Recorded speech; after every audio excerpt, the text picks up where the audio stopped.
Héctor Cerezo, como tal vez saben, tiene una historia familiar que lo conecta con la lucha social más amplia, más allá de la anécdota personal. Es una familia que viene de la lucha social, de la lucha popular y la lucha incluso revolucionaria por cambiar las condiciones en México, pero después esta lucha se convierte necesariamente en una lucha en defensa de los derechos humanos de los luchadores, ¿no? Es una organización que se ha especializado, sin dejar de participar en luchas, por así decir, de reivindicaciones sociales más amplias, se ha especializado en la defensa de derechos humanos y han denunciado sobre todo el fenómeno de la desaparición forzada, que es un arma represiva del Estado capitalista contra las organizaciones populares, campesinas, proletarias, etcétera. Pero como les contaba, esta vez no vienen a hablar directamente de política, porque siempre inevitablemente vienen a hablar de política, pero ahora vienen a hacerlo a través de un medio inusual que es la literatura y en particular el cuento. Entonces, 13 cuentos para resistir. ¿Por qué cuentos? ¿Resistir a qué? ¿Qué está pasando? ¿Por qué ahora no vienen a hablar de política, de informes de desapariciones forzados, sino de literatura? Cuéntanos. Bueno, pues primero, buenas tardes y muchas gracias a la Brigada para Leer en Libertad que nos invitó. Muchas gracias a Pablo. Él es muy modesto, pero él hace el prólogo de este libro de 13 cuentos para resistir. No es un libro de autoayuda porque mucha gente dice, son cuentos para resistir, entonces voy a resistir si leo esos cuentos. Puede ser que sí, puede ser que no. Sino son 13 cuentos que son escritos durante mi reclusión. Yo estuve 7 años y medio preso por motivos políticos en esos tiempos oscuros de Fox y Calderón.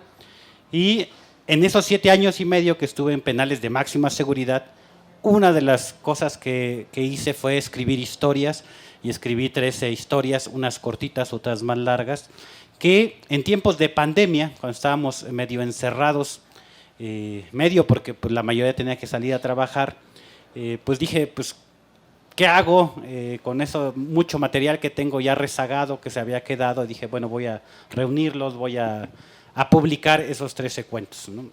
Para resistir. Y les voy a leer tantito algunos párrafos para que creo que están mejor escritos que si yo lo digo así de viva voz. Dice, el 13 de agosto del año 2001, o sea, ya llovió, fue un día que marcó parte de mi vida. Tenía 22 años y siendo estudiante de quinto semestre de la carrera de filosofía en la UNAM, a las 5 de la madrugada fue ilegal e injustamente detenido junto con mi hermano Antonio y Alejandro en mi domicilio al sur de la Ciudad de México, lugar donde fuimos retenidos y torturados por policías federales y militares con el propósito de que firmáramos una declaración autoinculpatoria por las explosiones con petardos en 3 sucursales bancarias que 5 días antes habían acontecido en la ciudad donde vivíamos. Explosiones que por supuesto nada tenían que ver con nosotros. Fue así que iniciamos contra nuestra voluntad un periplo que terminaría 7 años y medio después, el 16 de febrero del año 2009, cuando, gracias a la lucha y la solidaridad de familiares, organizaciones sociales y personas solidarias, logramos recuperar la libertad. Dice, atrapado literalmente en esas circunstancias adversas y dolorosas, a los pocos meses comencé a escribir la primera historia de una serie de cuentos reunidos en este libro. Fue en el transcurso de la vida en prisión donde fui desarrollando el gusto por escribir pequeñas historias. Poco a poco, de manera autodidacta, fui integrando la creación literaria a mi vida en prisión. Con altibajos me fui enamorando de mis historias y de mis personajes y en la medida de las posibilidades fui puliendo cada una de las historias. Cada historia terminada significó un plan desarrollado, una meta alcanzada, un sostén anímico, una pequeña victoria contra las condiciones adversas, contra las rejas y los muros, contra los custodios, contra el gobierno que nos había detenido ilegalmente, torturado y encerrado, una pequeña victoria contra la ociosidad, la depresión, la estupidez, la indiferencia y la soberbia que nutre la cárcel.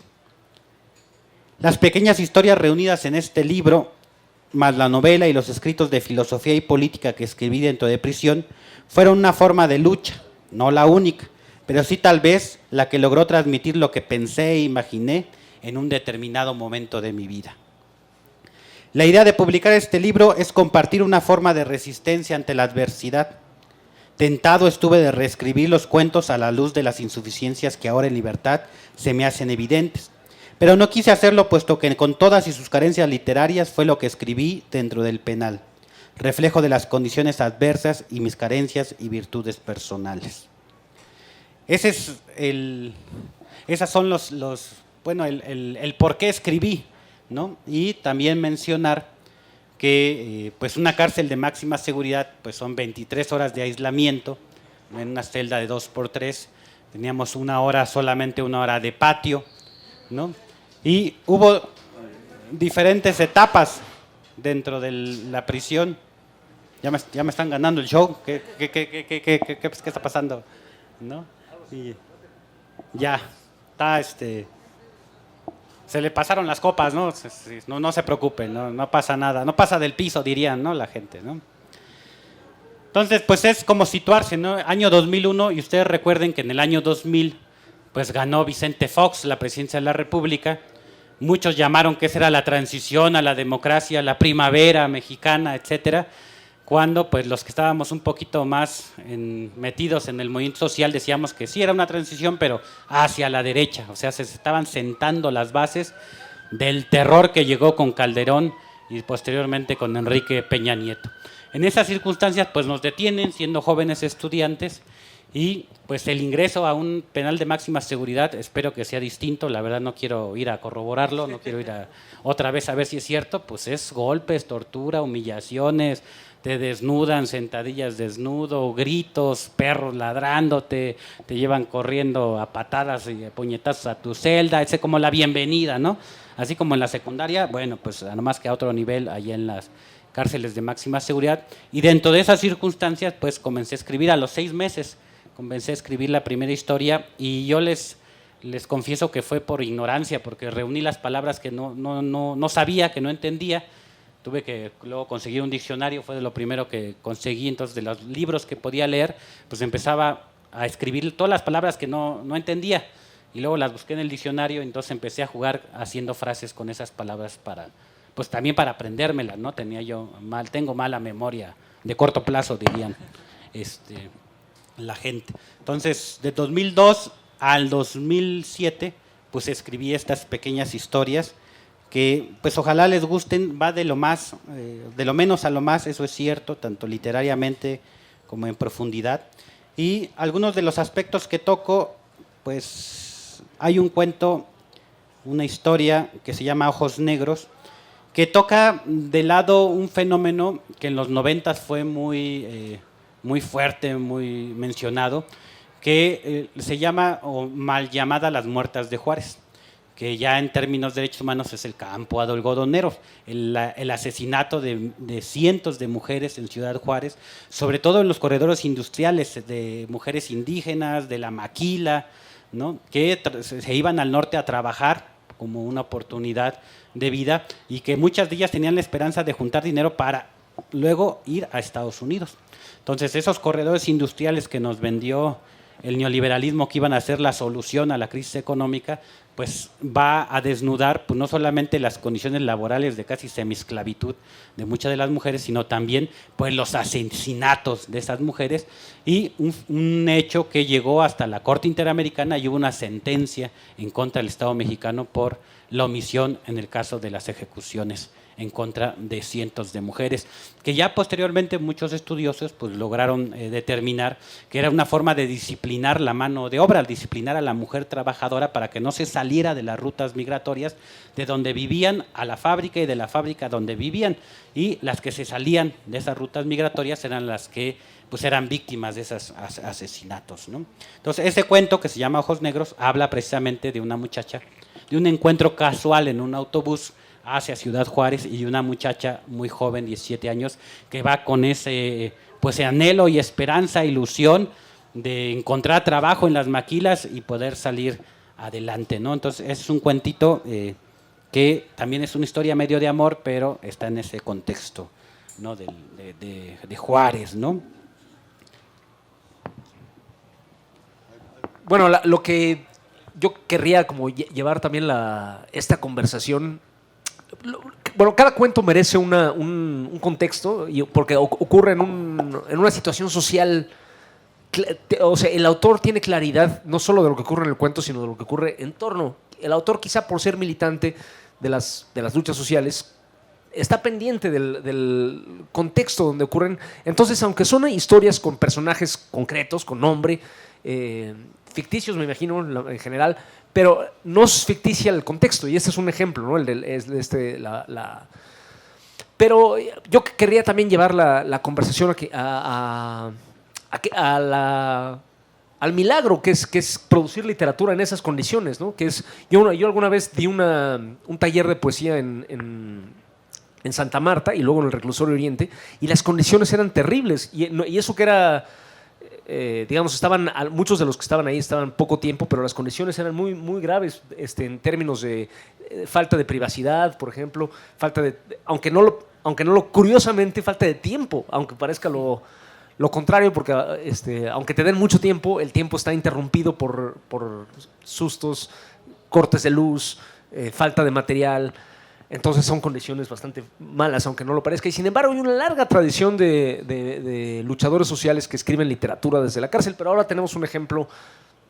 Y en la Brigada para Leer en Libertad hemos publicado tanto vivos, o sea, tanto presos políticos o presos de la lucha de clases, como yo prefiero decir, vivos, como históricos, ¿no? Desde Ho Chi Minh, Roque Dalton, Nassim Hikmet, muchos luchadores, Miguel Hernández, muchos luchadores sociales han escrito desde la cárcel literatura o teoría, como Gramsci, ¿no? Por poner un ejemplo entre muchos. Pero entonces, si quieres, síguenos platicando de los cuentos, o si quieres, vete por el lado de platicarnos un poco más qué tanto se puede acceder a libros, sobre el sistema carcelario en general, qué tanto un preso que no fuera político, que no fuera luchador social, sino un preso llamado común, que es simplemente normalmente alguien pobre que cayó en las circunstancias equivocadas, cómo puede acceder a la cultura o qué obstáculos encuentra, qué tan cierto es que la cárcel regenera. Pues, así que ahorita te platico eso, pero sí, o sea, retomando esta idea es muy interesante porque sí, o sea, sí fue consciente de recordar y en la cárcel, por ejemplo, a un José Revueltas, ¿no? José Revueltas, Los Muros de Agua, El Apando, etcétera, que afortunadamente ya había tenido oportunidad de leer antes de caer en la cárcel. Entonces yo me decía, bueno, sí estoy en condiciones bien difíciles, bien horribles, sí es un penal de máxima seguridad, aislamiento, etcétera. Mis vecinos de celda pues eran gente muy conocida, demasiado conocida. O sea, en la primera celda estaba un joven que se llamaba Burto, no sé si lo ubican, ¿no? O sea, nada más así como... Y luego en la otra estaba el mocha quién sabe qué y el mocha quién sabe qué el otro, y así pura gente muy mediática, digamos, ¿no? Pues ese era mi pasillito, ¿no? Un pasillo de 14 presos con pura gente de ese estilo, y entre ellos yo, ¿no?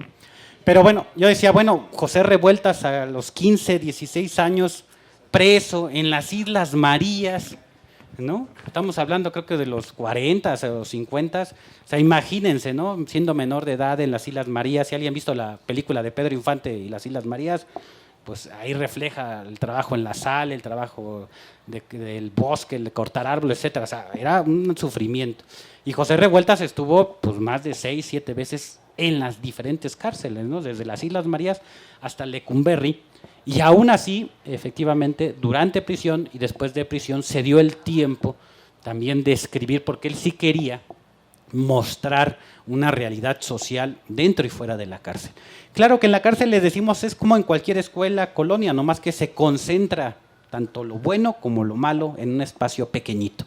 O sea, tampoco estamos en la luna, donde es otro planeta, no. Es lo mismo que vivimos aquí, pero concentrado en un espacio pequeñito, y por lo tanto se agudiza tanto los buenos sentimientos como los malos sentimientos. Y también partiendo de esta idea revueltiana de que no hay hombres absolutamente buenos, ni hombres absolutamente malas. O sea, somos seres humanos contradictorios, a veces somos malos y luego cometemos actos buenos, somos gente buena y a veces cometemos actos malos. Esa es la complejidad del ser humano, también para no idealizar, ¿no?, a las personas, ¿no?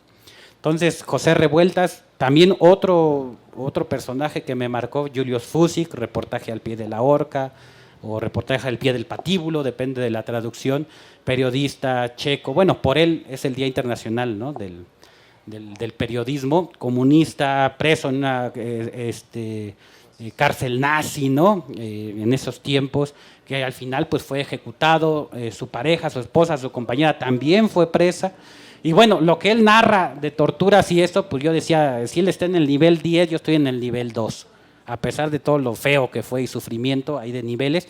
Y a pesar de ello, él escribió y reflexionó, siempre pensando y sabiendo que lo iban a matar, pero pensando en dejar algo a quien pudiera leer en el futuro sus propios escritos, ¿no? La autobiografía de Siqueiros, que también él platica, ¿no?, su paso por la cárcel y cómo le decían, ¿quieres café? Pues pon las manos, ¿no?, porque no le daban cuchara, bueno, plato, vaso y, ¿quieres café? Pon tus manitas porque no hay otra. ¿Quieres comida? Pues estira tu playera porque ahí te voy a aventar la comida, ¿no? Entonces, comparándonos con personajes históricos, pero bueno, mucha gente ha vivido eso, pero no ha tenido oportunidad de contarla, pues yo decía, bueno, o sea, sí estoy en una situación difícil, está bien jodido el asunto. Las cárceles de máxima seguridad sí son distintas a cualquier otro penal porque tienen objetivos distintos, ¿no? En teoría, cualquier cárcel normal es para readaptar al preso, ¿no? O sea, un preso que socialmente es dañino para la sociedad, en teoría hay que meterlo en un lugar más feo para reeducarlo y que salga productivo en la sociedad, cosa que tampoco sucede, ¿no? Pero las cárceles de máxima seguridad son cárceles de castigo, muy al estilo gringo. O sea, la cárcel mexicana de máxima seguridad es una fusión entre las cárceles españolas en contra de los vascos y los norteamericanos. Entonces son cárceles que le llaman ellos, te van a torturar mediante el ocio forzoso, le llaman. Y con la tortura sensorial. ¿Qué quiere decir esto? Que te ponen en una celda sin absolutamente nada y sin hacer absolutamente nada. Entonces tú dices, pues qué chido, si estoy bien cansado, una semana me duermo, descanso, un mes, pero al año de estar así, nada. Entonces, claro que va a generar en la conducta de muchas personas, pues si ya venían un poquito mal, pues va a aflorar todo lo mal que tienen, ¿no? Y la tortura sensorial también es eso, la ausencia de colores, la ausencia de sabores, la ausencia de variedad en tu vida y también el que tú no puedas decidir qué hacer con tu tiempo. O sea, estás ahí y te van a decir a qué horas comer, a qué horas bañarte, a qué horas bajar al patio, qué puedes hacer, qué no puedes hacer. En los momentos más difíciles, 2006, cuando entró Calderón, pues por ejemplo nos daban 5 minutos para comer, ¿no? 5 minutos tenías para comer y si a los 5 minutos te daban un grito de que le pararas y si no le parabas, seguías comiendo, castigo, 30 días de aislamiento en las acolchonadas, ¿no? Y así, sin hablar, sin compartir nada, 5 minutos. Bañarse, 5 minutos. Tenían una obsesión con los 5 minutos. Ahora voy a escribir un cuento de los 5 minutos, ¿no? Porque todo era 5 minutos, tenías que hacer bañarte, hacer todo en 5 minutos, ¿no? Entonces, ¿cuál es la idea? Pues una cárcel de castigo, o sea, ya hay el concepto de reeducar, de componer, ya no existe, simplemente estás ahí, eres lo peor de la humanidad y tienes que sufrir porque le hiciste daño a la sociedad. Como tú le hiciste daño a la sociedad, tienes que sufrir. Y claro, si le ponemos una encuesta a la gente, ¿qué piensa de eso? La mayoría va a decir, sí, que sufran, ¿no? ¿A quién no le han asaltado? ¿A quién no lo han robado? ¿A quién familiar no lo han secuestrado? Y claro, que dices, pues sí, que les hagan lo peor, ¿no? Porque se lo merecen, ¿no? Y con esa idea, muy de derecha, muy fascista, por cierto, pues es con que justifican todo el dolor. Ahora, lo que olvidan es que pues alguien tiene que hacerles eso y son otros seres humanos. Entonces, si tenías a un torturador en la calle, pues ahora tienes 2 o 3 porque necesitas un custodio que le haga lo mismo a ese preso. Entonces, en lugar de mejorar las cosas, pues multiplicas a esa gente que es perpetradora. Entonces, claro que sí ayudó el haber conocido a otras personas, tanto en México como en otras partes del mundo, que estuvieron en las mismas circunstancias y que escribieron. Claro que yo a mis 22 años pues no tenía una experiencia de vida que digamos, voy a escribir sobre cómo hacer la revolución, porque pues no. Entonces dije, pues no, si no conozco eso, pues tengo que escribir de lo que conozco. Y también hay 3 cuentos que sí hablan sobre la situación de la cárcel, por ejemplo, ¿no? O sea, sí hay 3 cuentos que narran un poquito. Hay uno que me gusta mucho, que se llama La fuga del travieso, que lo hice cuando estuve en Puente Grande, en el penal de Guadalajara, porque también por andar protestando por mejores condiciones de vida digna dentro del penal, pues nos castigaron y a mí me mandaron a Puente Grande, Jalisco, a mi hermano Antonio en Matamoros, Tamaulipas, y a mi hermano Alejandro lo dejaron en Altiplano, La Palma, no más para que, se están quejando, claro, por ahí, por fin, primera vez en mi vida viajé en helicóptero de doble hélice, ¿no? Y luego viajé en avión, rodeado de muchos militares, etcétera, etcétera, ¿no? Y que eran bien... Ho Chi Minh decía, pero ahí Sí. hacía un chiste similar al tuyo, que decía que lo llevaron, fue en Ho Chi Minh, que después sería el dirigente de la revolución vietnamita, de la resistencia vietnamita contra los yanquis. En la Segunda Guerra Mundial era ya un dirigente comunista que fue a China a tratar de negociarla con el Kuomintang, pero lo metieron a la cárcel en China y lo cargaron de cadenas. Y decía que lo llevaban cargado de cadenas y que él se sentía millonario porque nunca había tenido tanta joyería. O sea, que sonaban las cadenas cuando lo trasladaban, pero igual tú... Bueno, no me le faltaba hacer hip hop, ¿no? Sí, parecía hip hop, pero igual tú, ¿no? Diciendo en helicóptero, ¿no? En avión privado. Sí, con 20 Con escolta, soldados. con escolta. Sí. Claro, iba atado de pies y manos y atrás, e incluso me trasladaron con otras personas que no iban como yo. O sea, los narcotraficantes los trataban mucho mejor que a uno, ¿no? Que era preso por motivos políticos. Entonces, mientras ellos iban sentados bien cómodos, uno ya andaba así besando mis rodillas, ¿no? Bueno, en ese tiempo no tenía panza, entonces tampoco era tan difícil, ¿no? Pero ahora sí sería una tortura, ¿no?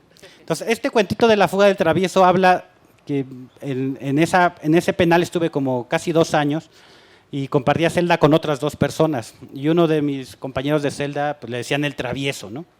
Y era la historia, pues me llamó mucho la atención porque era reflejo de muchas personas que estaban en la cárcel y que siguen estando. Entonces les voy a leer nada más 2 parrafitos. Dice, el travieso, como lo llamaban sus amigos, tenía 16 años y era la tercera vez que se encontraba recluido en el tutelar para menores infractores, aunque en esta ocasión acusado de un delito considerado como grave.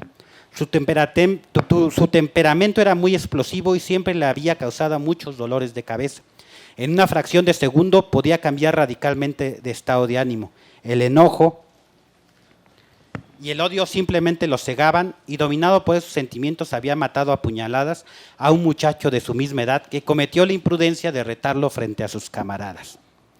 El travieso tenía la cara llena de pequeñas cicatrices, recuerdo de la viruela. Carecía de gracia, pero aún así era muy sociable.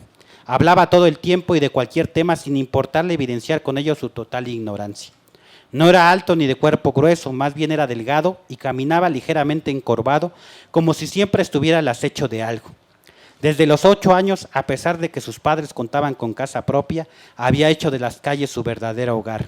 Lejos de la escuela, a la cual pronto detestó, cuando no robaba tapones de las llantas de los autos o monederos de las señoras que iban al mercado, se la pasaba metido en un lote baldío inhalando cemento o tiner. Ese llegó hasta la cárcel de máxima seguridad, ¿no? Imaginen, del tutelar. Tenía como 33 años cuando lo conocí y había pasado por todos los penales de Jalisco y su gran orgullo es que estaba en la grande, en la de máxima seguridad. O sea, era su gran logro, o sea, de la vida, ¿no? Y bueno, a ese sí mereció un cuento que también refleja, pues, cómo cuando hay un sistema podrido, cuando los jovencitos delinquen o por circunstancias roban o etcétera, en lugar de que exista un proceso de que evite eso, que se vuelvan gentes productivas, la misma maquinaria los va destruyendo y los va deshumanizando cada día vez más. No por algo dicen, no, es que la universidad la cárcel es la universidad del crimen, y sí, o sea, sí es cierto. O sea, hay gente que es mala y ahí adentro se vuelve 10 veces mala, ¿no? Hay otra gente que no, pero también son los menos que realmente pueden salir de todo eso y hacer algo productivo por sus vidas, ¿no? Y les voy a... Bueno, también hay otras historias, ¿no? Ahorita le voy a leer. Hay otro tema también que toca de refilón lo que es la memoria histórica, ¿no? Hago un cuento que se llama El personaje Julio Sandoval, que es un exguerrillero que está en un asilo de ancianos, que está paralítico, que ya no quiere saber nada de lo que hizo o no hizo en el pasado, en la lucha social, pero pues digamos que el pasado lo alcanza, ¿no? Entonces los hijos de otro de sus compañeros pues quieren saber la verdad, quieren saber qué pasó con su papá. Su papá pues creo que estaba desaparecido o algo así, pero pues es un cuento que lo que pide es, o lo que narra es esa necesidad de la gente por conocer la verdad. O sea que si hay algo que no conocemos, que tenemos ahí atorado, es una demanda familiar, pero también es una demanda social, el poder reencontrarnos con nuestro pasado y ejercer, pues ahora lo que conocemos como un derecho, pues a la memoria histórica. Esto fue antes de la Comisión de la Verdad y todo ese rollo que hoy ha intentado rescatar ese pasado, pero sí es un cuento que es un poquito más largo porque es ese debate interno de digo lo que realmente sucedió a pesar de las consecuencias éticas, morales, o me callo algunas cosas, o qué tanto tienen derecho a saber los familiares, la gente que rodeó las circunstancias de esos hechos que pasaron en un México de los 70s, que conocemos que era un México pues, donde el terrorismo de Estado y la represión pues, cobró cientos y miles de víctimas, ¿no? Entonces es un cuento que también está en el filo de lo, digamos, de lo social, de lo político, etcétera, ¿no? Aquí tengo. Incluso este personaje hasta lo mandé a Nicaragua, ¿no? Pero bueno, a la Revolución Sandinista en el 79, ¿no? Ahora también yo confieso que era muy difícil escribir porque hablando de qué condiciones hay en los penales para la literatura, en el penal de máxima seguridad, en los mejores tiempos nos dejaban leer 2 libros cada 15 días. O sea, con el mejor, fue una lucha también, o sea, hicimos huelgas de hambre dentro del penal de máxima seguridad, una de 15 días, la más larga de 30 días. Bueno, yo hice 31 días porque nadie me avisó que había terminado la huelga de hambre, pues estaba incomunicado y pues yo seguía sin comer. Hasta que ya los custodios me decían, no, ya, pues ya dejaron, ya todos están comiendo, come. Yo decía, no, ni madre, me están engañando, ¿no? Es una treta. Hasta me llevaban caldito de pollo. Dije, no manches, caldo de pollo, nunca en la vida. No, sí, ya come. Yo, pues no, hasta que ya me comuniqué con la familia y la familia me dijo, sí, ya terminó la huelga de hambre, ya. Pero los mejores tiempos logramos eso, incluso logramos los mejores tiempos que nos permitieran acceso a 3 revistas, ¿no? Cada 15 días. 3 revistas, que por cierto, en ese tiempo pues era El Proceso, ¿no? Era a veces Contralínea y a veces, ¿cómo se llama esta? Saber Ver, sí, Saber Ver, también era de pintura, ¿no? Y eran los mejores tiempos. La biblioteca del penal de máxima seguridad era una buena biblioteca, o sea, era una excelente biblioteca. Nunca tuvimos oportunidad de verla completa con sus stands, los libros, no. Era como en las películas gringas que pasaba un carrito, ¿no? Con un bibliotecario, pobre, creo que era de la UNAM, así, ¿no? Porque seguramente tenía grandes sueños, pero terminó ahí en los pasillos y te decía, ¿qué libro quieres, no? Y escoge de esta mesita los libros, y nada más 2, ¿no? Y ya. Y él te llevaba a tu control y a los 15 días regresaba por los libros y te daba otros. Entonces, si te tocaba al final de la selección, pues te tocaba ya bien pobre la selección, ¿no? Afortunadamente logramos pues tener, si no una amistad, un entendimiento. Sí era muy sensible también a lo social y la verdad, pues nos decía qué libros quieren. Y nosotros decíamos, ¿y tienen libros de esos que son como medio subversivos, rojillos? No, sí, dice, tenemos una colección completa. Y ellos tenían una colección que tenía los libros, los sellos de la Dirección Federal de Seguridad. O sea, era la biblioteca de la Dirección Federal de Seguridad. Esa temible policía política, ¿no? El Nazararo, Gutiérrez Barrios, los que mataron, ejecutaron, torturaron a cientos de mexicanos y mexicanas. Bueno, también tenían una biblioteca donde todos los libros que decomisaban en esas casas de guerrilleros o de luchadores sociales, pues los ponían, los clasificaban y los ponían en su biblioteca de la Dirección Federal de Seguridad. En algún momento de la historia, no sé, los botaron en los penales de máxima seguridad. Entonces teníamos libros de Ho Chi Minh, de Mao, de Lenin, de Marx, El Capital, todos los tomos, de Stalin, del que quisieran autor, teníamos. Incluso subrayados, ¿no? Con anotaciones, etcétera. Entonces dijimos, pues aprovechamos que la buena química que hicimos con el bibliotecario y pues sí, nos pasaron un montón de esos libros, novelas también, sobre todo novelas rusas, novelas cubanas, pues de todo lo que decomisaban a los luchadores sociales, pues ahí estaba. Entonces, durante algún tiempo sí tuvimos acceso a esos libros, incluso pedíamos los libros más gordos, entre libro más gordo mejor, porque imagínense estar 15 días con un libro de este tamaño, pues te lo lees, te lo relees y dices, ay, ya quiero hacer otra cosa, ¿no? Entonces, el primer libro que pedí fue el de La conquista de la Nueva España de San Bernardino de Sahagún, que tiene 1000 y tantas páginas. Dije, no, con este, ¿no? O sea, yo era feliz con ese libro. Entonces, así pedíamos los libros siempre más gordos. Y bueno, también yo tenía la maña de anotar qué libros, qué autor y qué título de libro iba leyendo. Me quedé en el 1000 y pico de libros que leí dentro de prisión, ¿no? Ya después todo lo perdí, porque también siempre entraban a la celda, te decomisaban libros, te decomisaban cartas. Logramos por la lucha y estas huelgas de hambre, yo tenía en fotocopias El Capital, los 4 tomos, ¿no? Y era como mi Biblia, pero ya después llegó una temporada de mayor represión y nos quitaron absolutamente todo. Cuando nos quitan todo, lo único que nos dejan es un blog, que teníamos acceso al mes de un blog, y 3 repuestos de pluma, ni siquiera era la pluma, sino los 3 popotitos, los repuestos de pluma, y es lo que teníamos derecho. Entonces, con eso empezamos a escribir, ¿no? Y luego tuvimos ya oportunidad, con el pretexto de que hacíamos dibujo, pues lápiz y goma. Entonces, pues la mayoría de cuentos e incluso la novela la escribí pues con el lápiz y con la goma, y luego tenía mi obsesión de que me iban a robar todo, entonces pedí unas copias calcas al de dibujo y pues hacía una copia, sacaba 20 cuartillas a mis familiares por carta, pero yo les sacaba una copia ahí para quedarme con 20 y etcétera. Era todo pues con el temor de que se perdiera, porque efectivamente se perdieron muchas cosas de las que hicimos en el penal. Entonces digamos que si tenías ya algún bagaje o un interés, podías encontrar buenos libros, pero si no, pues ni siquiera tenías la oportunidad de escoger, ¿no? O sea, y si no tenían dibujitos, pues había presos que no sabían leer, así. Entonces decían, pues uno que tenga dibujos. Y si no tenían dibujos, pues para ellos un libro así de grueso, El Quijote de la Mancha, pues era basura. O era para poner la tele encima, ¿no? Una televisión chiquita de 5 pulgadas, que si te portabas bien, en teoría te daban oportunidad de esa tele, y pues utilizaban esos libros gordos pues para poner la televisión más alta, ¿no? Ese era el significado realmente.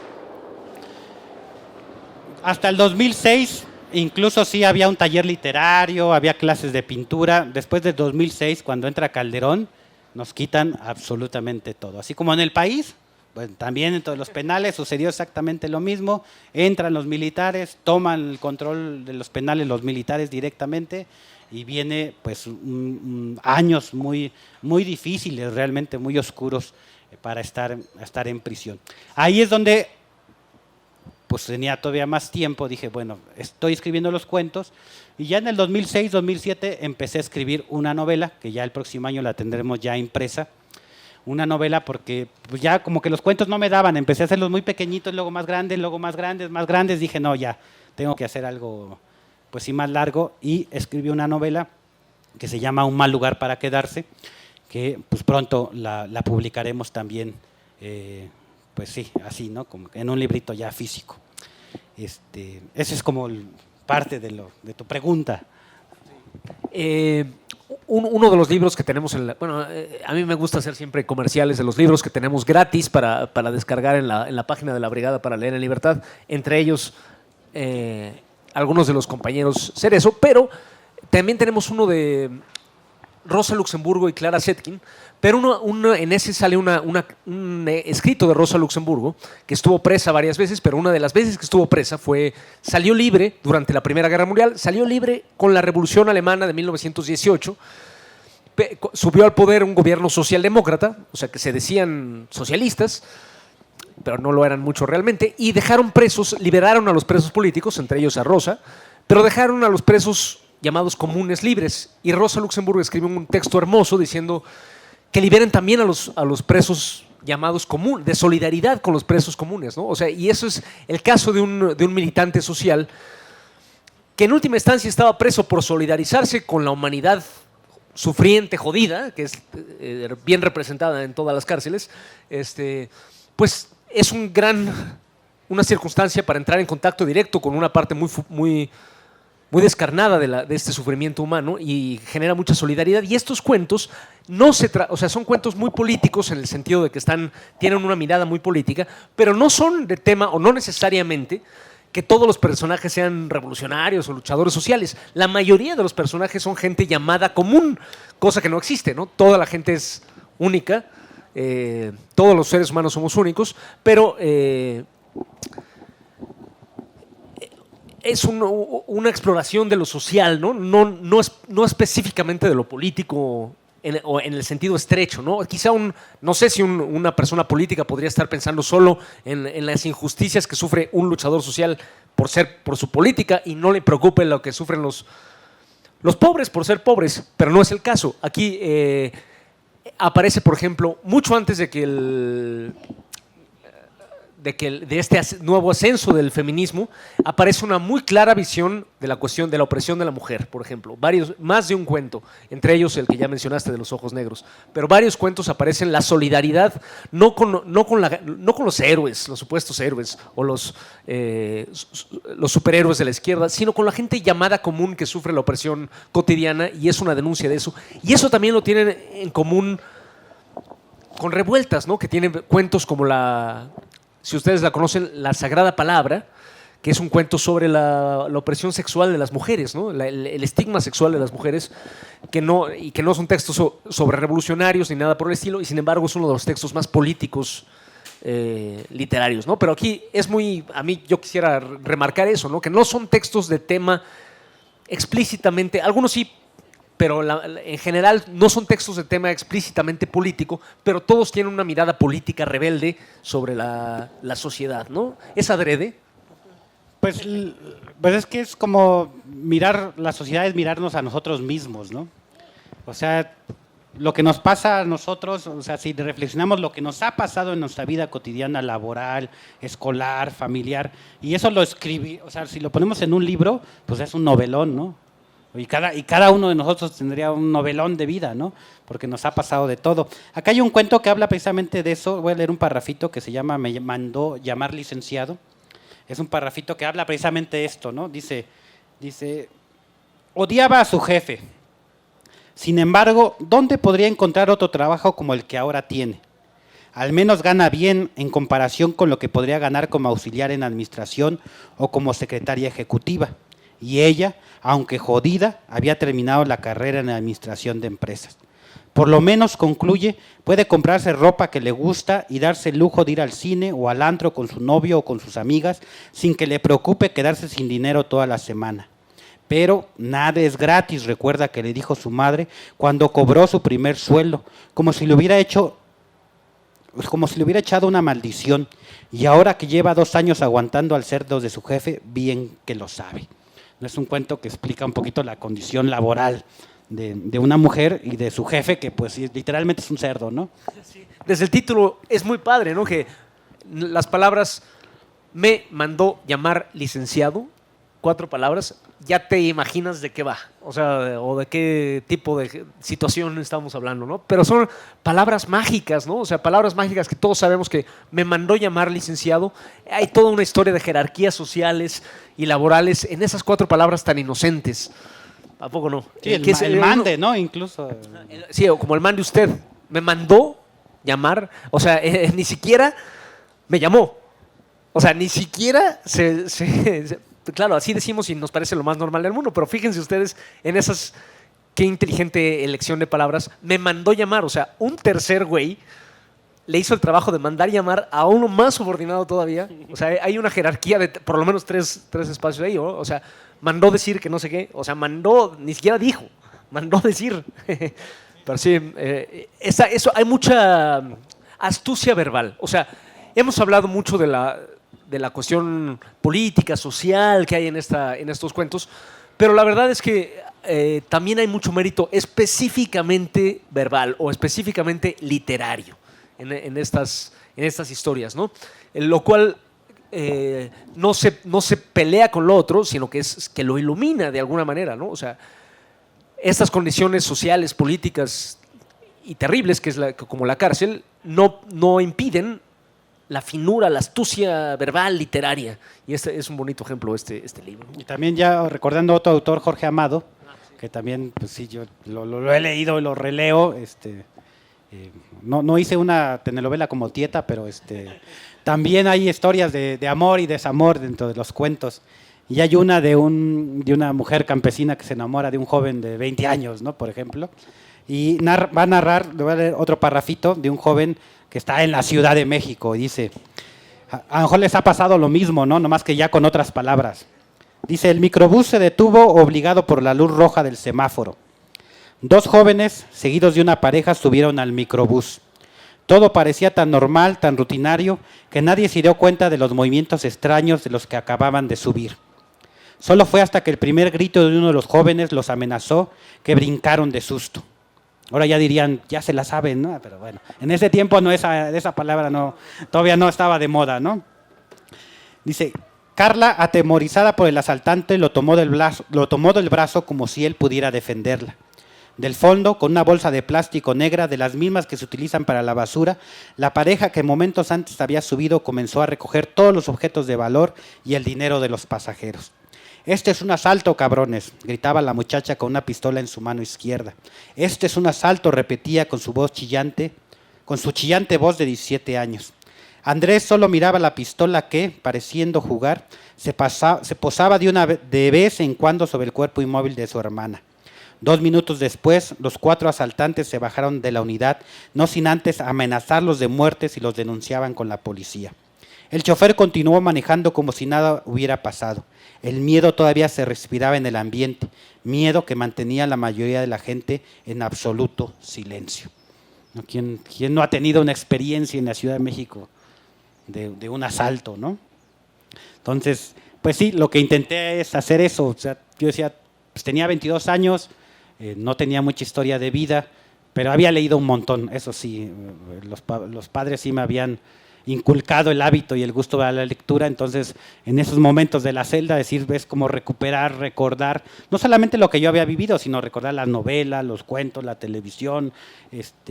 Hice un cuento que se llama La contorsionista, que estando en la cárcel recordé que había leído en algún momento de mi vida una nota de periódico en el cual narraba que en un circo, un pequeñito circo, en un acto, una contorsionista se había metido en una pequeña caja de madera, ¿no? Y por accidente se había caído esa caja de madera y había muerto la contorsionista.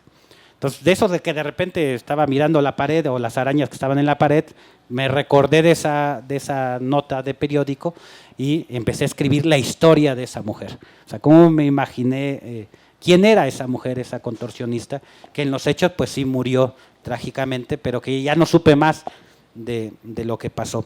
Entonces realmente pues sí, no me propuse escribir Así se templó el acero, me faltaban 40 años de hacer revolución, pues no lo tenía, pero sí dije, pues lo que me toca, lo que yo viví, pues sí puedo plasmarlo como pues una realidad social, ¿no? que vive mucha gente. Oye, antes de darle la palabra a los compañeros y compañeras, si acaso quisieran hacer una pregunta o comentario, ¿querrías platicarnos cuál es el libro que vamos a regalar? Ah, sí. Bueno, como todo. Bueno, este libro, 13 cuentos para resistir, cuesta 100 pesos, ¿no? Si gustan tenerlo. Y también ahí tenemos otro librito que ese sí es gratis completamente. Compren o no este libro, tampoco es la trampa de compra este libro y te regalamos otro libro, no. Dice, este es el libro que se llama Con el corazón en su sitio, la historia de los hermanos Cerezo. Ya para el quien nos ha googleado o quiere saber más la historia, pues esta es nuestra historia, ¿no? De los hermanos que estuvimos en la cárcel, de los que no estuvieron en la cárcel y lucharon por nuestra libertad. Y es un libro que nosotros decimos que es lacrimógeno, ¿no? Porque ya lo empiezas a abrir y lo empiezas a leer y empiezas a llorar, ¿no? Y fue a petición de parte, porque tenemos otros libros, un librote así grueso de escritos de economía política y filosofía que nadie pela, y todo el mundo nos dijo, no, eso no nos interesa, lo que queremos saber es qué vivieron, qué sintieron, cómo la pasaron. Entonces, este libro está para, pues contando eso, ¿no? Un lado más humano, pues de la cuestión en prisión, pero también de la lucha por la libertad, que es algo muy importante. Y pues ahí están los libros. Este libro es completamente gratis, lo pueden tomar el que guste. Y también traemos ahí otros informes de violaciones a derechos humanos. El último informe, que también es gratis, que también se lo pueden llevar, por si quieren adentrarse en las entrañas de este México, ¿no? Y de las violaciones a derechos humanos. Entonces, pues a este libro, con mucha confianza, Si al final alguien quiere que lo firme, lo puedo firmar. Y si no, pues tampoco se preocupen, no es requisito, ¿no? Pero bueno, ese es un poquito. Y no sé, pues si tengan también preguntas, dudas, comentarios. ¿Alguien tiene algún comentario, pregunta? Adelante, pásale al micrófono de acá si nos hace el favor. No, de veras, mientras llega, no por llevarse, para nada son lo mismo, o sea, para nada, me llevo aquel y entonces no necesito para nada son lo mismo. Esta es literatura escrita por el protagonista del otro libro, escribieron literatura, cuyos protagonistas son ficticios, más o menos, pero es muy buena, de veras muy buen nivel literario. Adelante. Sí, una pregunta directamente al compañero. Cuando mencionó que pasaba El Señor del Carrito con un montón de obras, y dado que su obra gira en torno a la experiencia vivida en los centros de reclusión, yo me pregunté, hay un libro de Michel Foucault que se llama Vigilar y Castigar, Nacimiento de las prisiones. A mí me gustaría mucho que me diera su opinión sobre este libro, dado que está dado desde la perspectiva de la antropología filosófica. Gracias. Sí, tuve la fortuna de leer ese libro en prisión, ¿no? Ese en prisión sí leí ese libro. Y bueno, pues hubo una conexión porque lo que estábamos viviendo, ¿no? Foucault ya lo había teorizado, ya lo había escrito, ¿no? Y en esta relación que se parece mucho, él plantea, ¿no? Las prisiones, los hospitales, las escuelas, ¿no? Tienen un sentido de disciplinar al ser humano. O sea, en el fondo te están disciplinando a algo, con diferentes objetivos, ¿no? En la escuela, pues para que seas un trabajador, porque no creo que en las escuelas públicas estén los burgueses estudiando cómo explotar, pues para eso están las escuelas particulares, pero no las patitos, sino las reales, ¿no? Las grandes. Pero sí, Vigilar y Castigar, digamos que es una lectura obligada. O sea, estés o no de acuerdo, es una lectura obligada para entender cómo funciona o cómo ha funcionado históricamente, pues, el hecho de encerrar a personas, someterlas a un régimen determinado para cambiar no solamente sus conductas, sino también su pensamiento. O sea, en el fondo es destructurar tu personalidad, ¿no? O construirte una personalidad acorde pues a un sistema capitalista y todo lo que ya conocemos que es ese sistema individualista, egoísta, etc. Entonces sí es recomendable esa lectura. En algunas cosas efectivamente no estoy de acuerdo, digamos dentro de la corriente raya en el idealismo filosófico, pero bueno, sí es lectura obligada y sí tuve la fortuna de leerlo ahí. Por cierto, era que me acuerdo, el primer libro que me autorizaron del exterior a la cárcel fue El Evangelio según Jesucristo, de José Saramago. ¿Y por qué la autorizaron? Porque le pusieron libro religioso. Porque decían, pueden entrar libros, pero no de política y no de mujeres vistiendo poca ropa, porque luego se alteran los presos. Entonces decían, pues que la Biblia, ¿no? Y decía, pero ya leí la Biblia, dije. Entonces me acordé, en ese tiempo pues estaba el Evangelio según Jesucristo y dije, pues chicle y pega.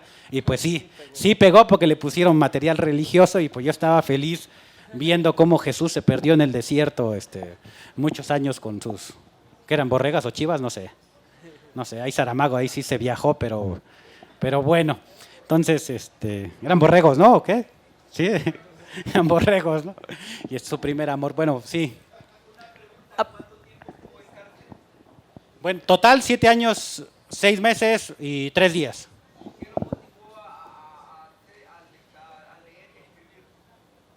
Pues el no volverme loco, la verdad. Bueno, no, sí. No, sí, ahí diferente porque también estuve en una cárcel de mediana seguridad donde sí la dinámica es, te levantas, hay que hacer esto, hay que hacer la comida, hay que ir o sea, la dinámica te come y la verdad pasa eso de que tienes tiempo pero no tienes tiempo.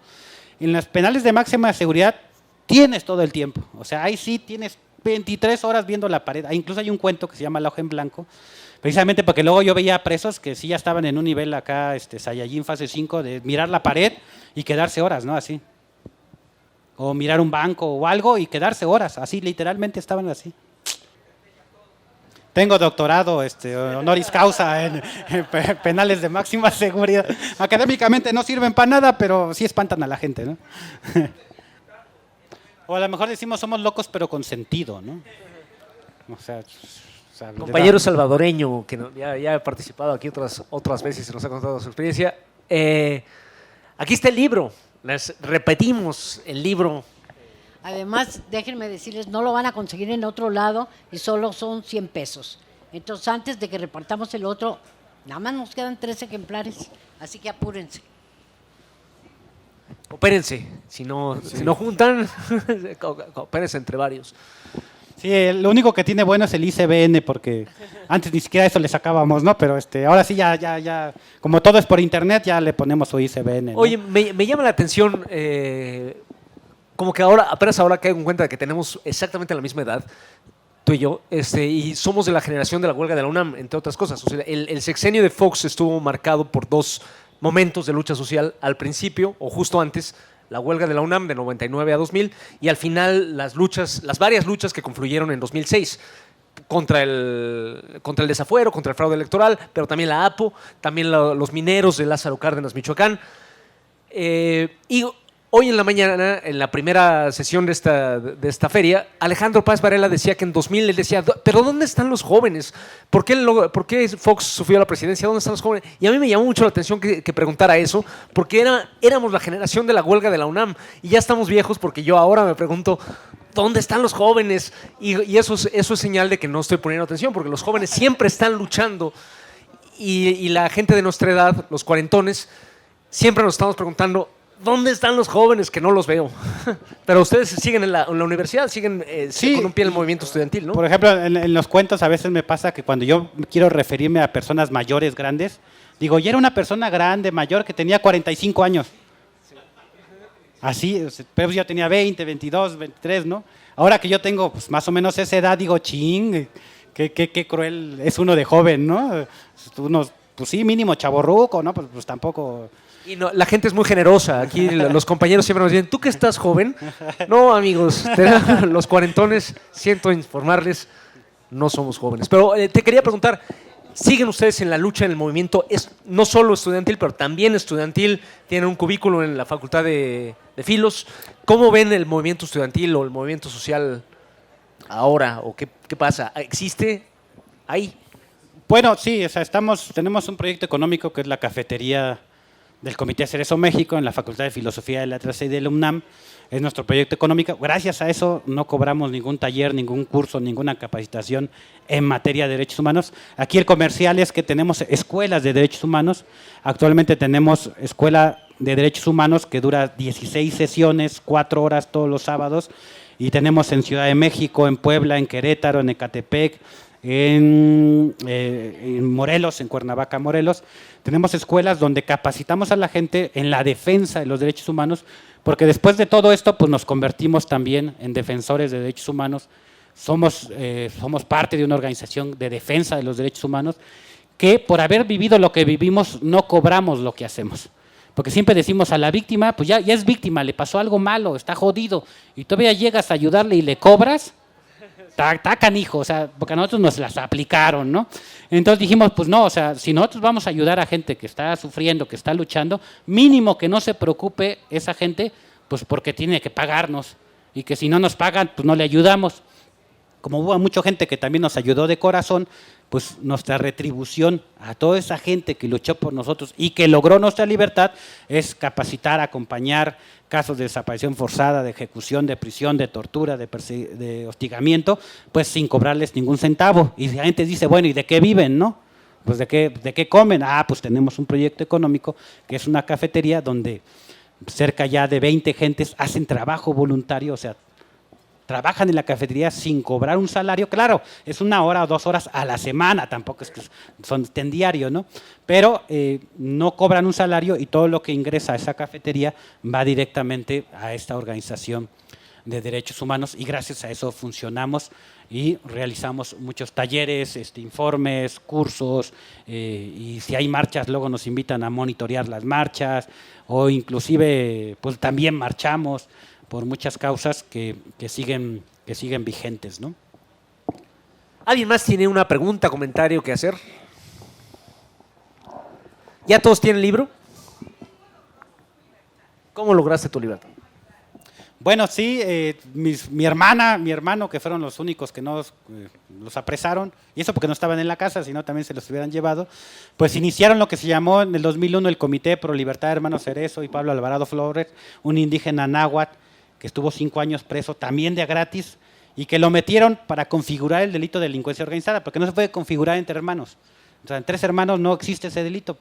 Entonces dijeron, pues necesitamos alguien que no sea hermano, entonces pues metieron, son los tiempos de García Luna, ¿no? O sea, son los tiempos que armaban todo, absolutamente todo.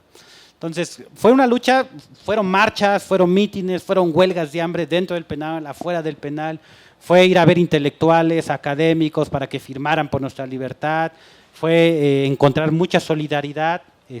Uno de los primeros que fue muy solidario fue Paco Ignacio Taibo II, escribió en La Jornada sobre nosotros y eso también nos abrió mucho más puertas, ya nos apadrinaba Paco, entonces ya como que ya éramos presos políticos decentes, entonces pues sí, nos abrió las puertas también, ¿no? Y muchos intelectuales, muchos académicos. Había también maestros que nos negaron inclusive, ¿no? Que eran nuestros maestros en la facultad, dijeron, no era mi alumno, yo no le di clases, no lo conozco, así, también hubo casos, ¿no? Pero hubo otros casos que sí nos abrazaron y esa lucha nos llevó también a que mis hermanos conocieran eso que son los derechos humanos. No sabían, eran gente pues como ustedes, o sea, no estábamos metidos en ese rollo y tuvieron que aprender qué es eso de documentar violaciones de derechos humanos, ir a instancias nacionales e internacionales y sobre todo qué hacer cuando nadie te pela, cuando no te hacen caso, cuando te batean, ¿no? Entonces sí fue una lucha que se ganó en las calles, primero para quitarnos el estigma de peligrosos, imagínense, fuimos contraportada de la prensa, ¿no? Caen peligrosos terroristas, ¿no? Y hay nuestras fotos ahí, y bien despeinados porque ya nos habían hecho la licuadora, que es la tortura esa de que te agarran el cabellito, entonces salíamos todos así, ¿no? Y entonces la gente decía, no, pues sí se ven peligrosos, sí se ven malos, ¿no? No, pues sí, una cara así de locos, desvelados y bien madreados, ¿no? Pero sí, fue una lucha pues muy importante de mucha gente que sí abrazó nuestra causa y aunque estuviera o no de acuerdo con nuestras ideas políticas, decía, es injusto que estén por un delito que no cometieron. Antier me acaba de hablar la Comisión de Derechos Humanos de la Ciudad de México. Yo dije, le hablo de la comisión. Ya, pues Héctor Cerezo, sí, usted metió una queja, sí. Vamos a tratar esa queja. Y yo dije, pues, ¿cuál queja? Pues recuérdeme. Sí, usted la metió en el año 2020.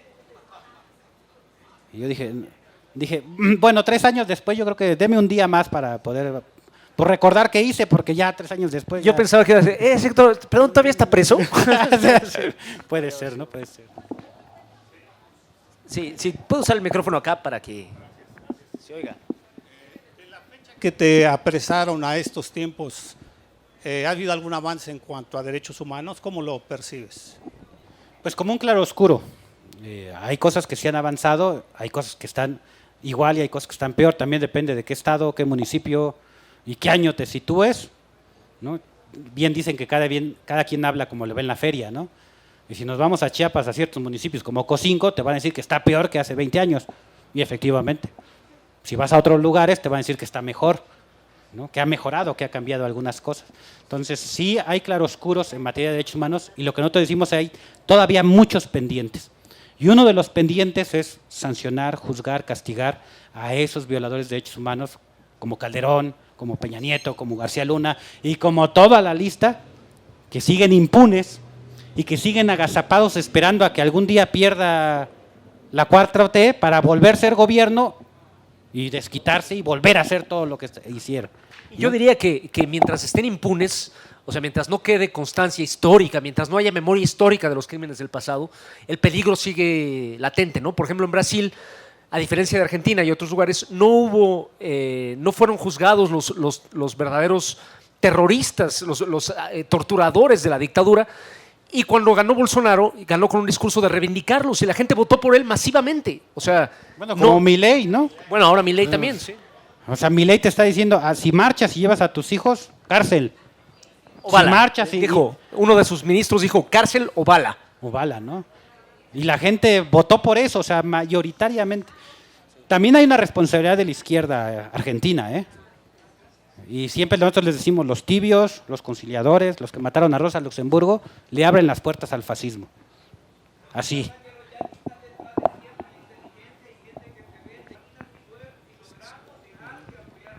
Así es, compañero. Pero justamente no perdemos la crítica, ¿no? De lo que se puede mejorar, de lo que se puede llevar más lejos, de lo que no debe quedar inconcluso, por ejemplo, toda esta impunidad. Y sigue habiendo además presos políticos. Hoy, en el México de la 4T, sigue habiendo presos políticos a nivel municipal, estatal y quizá, no lo sé, federal. Y ahí tenemos un caso bien concreto.